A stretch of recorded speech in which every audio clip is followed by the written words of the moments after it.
Okay. We know that it was a horrible time. It was a horrible war. But what is your favorite memory from it? Can you think about one good thing that you enjoyed? When I talked to Wayne last week, I asked him that, and he said his favorite memory was riding on the tanks. That they didn't want to walk everywhere, and so they rode on the tanks. Oh yeah. Do you have a favorite? The tanks come by. Yeah. You better ride. Yeah, that's what he said. He said it beat walking. Oh, I don't know. Probably when I seen Montgomery's column of tanks, that was my highlight. That's the highlight of the war right there. Because you think you're going to be right. Right. Yeah.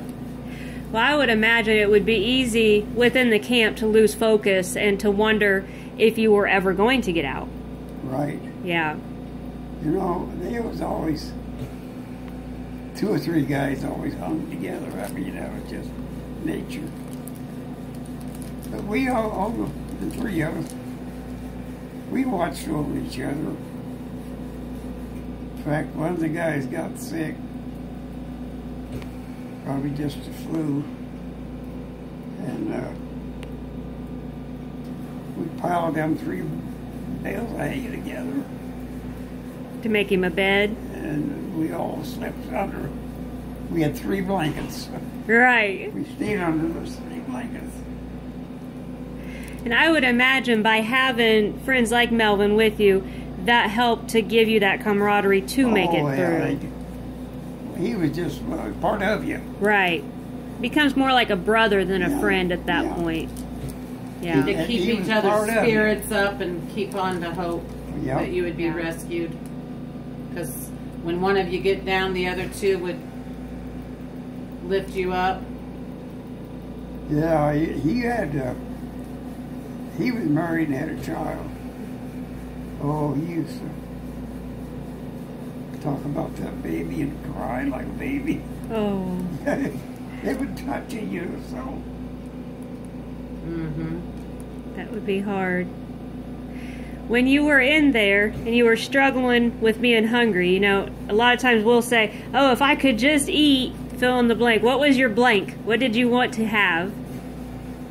What did we want? Yeah, what did you think about as being the best meal?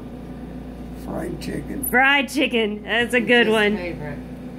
And his wife's spaghetti and meatballs, I bet. Oh, man. She was a master. I know, you've told me that. When they fed you, what was the first meal they fed you? Do you remember? When we got home, you can bet on it. Big old meatballs and spaghetti. Meatballs and spaghetti, because she was a good Italian girl. Yes, she was. Oh, she was. Our whole family. So her mother was a master. She could cook anything, that lady. Could she? We used to get rabbits, squirrels, and what have you. Clean them. Right. Take them to her. Man, would you get a sauce? I bet. So you said that you had lived in Rochester and your wife lived here. But how did you meet your wife? Well, young guys. Right. We had to go out Saturday night. Logansport had a dance, street dance. I didn't know that. We had to go to Rochester, Logansport. Right. To the street dance. And I met her. Did you? Met her first dance. Right. That was it from then. That was the last one. That was the last. How old were you then? 19. My husband was 19 when I met him. I had to straighten him out, though. He was a squirrely 19. Oh, mine, gee.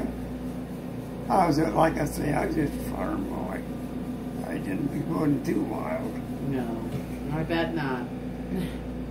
I bet not. We got along. Right. And her mother. I'll never forget the first time when we got married. I got me another boy.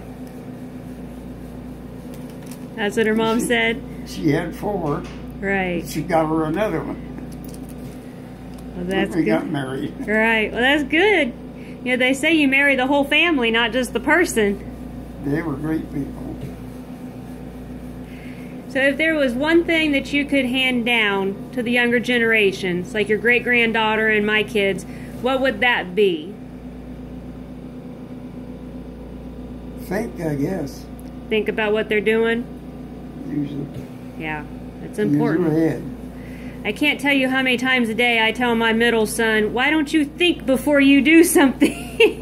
I think that's the most, if people would do it, it's the most important thing in the world. Absolutely. If people will stop and think.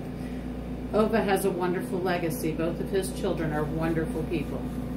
His daughter lives here in Logansport, and his son lives in southern Indiana, and they visit him frequently, and they take good care and love him to pieces. And his brother-in-law lives here. Okay. That's Carl. Carl. Was he in the military? No. He was the baby of the family. Yeah. And he, they take good care of Carl, too. But, I mean, his kids are such good people. His grandkids are good people. His great-grandkids. I mean, part of my job that I do here that I love is when I meet somebody like Ova, which Ova is one of my favorites. So, right. I mean, we're close. Right. That's why we was raised. It's nice when I get to witness that. Like, right. that he had true love for his wife his whole life. Right. And that they raised such a good, like, he's going to leave such a legacy behind when he goes. Right. Because he was a good man, a good husband, a good father, a good grandfather. It makes me think about, in the book of Proverbs, it talks about how raising your children in a godly way is like leaving them an inheritance. And I see that with my kids. Because with my kids, we give them a good foundation, but sometimes they don't appreciate it right now. Yeah. You know, but I know the life that they can have with that good godly foundation and that good godly relationship with the Lord versus the life that they would have otherwise. You know, because faith does make a big deal, and it's not just a religion aspect, it's really having that friendship with God that makes the difference, you know? You know what makes me feel good? What's that, sir? It's like you were talking there. Right.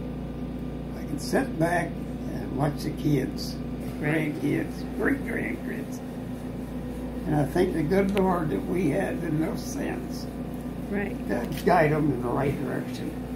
Right. And I think we did. Right. We never had a child. We had a couple of the boys got traffic tickets, but that's kids.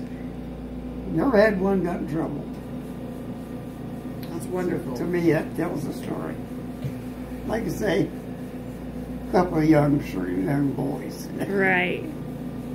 Get traffic tickets and stuff like that. But normal stuff. Nothing that amounted to anything. Right. Well, Ova, thank you for telling your story. Thank you for getting it out there. We're going to come take your picture tomorrow. Okay.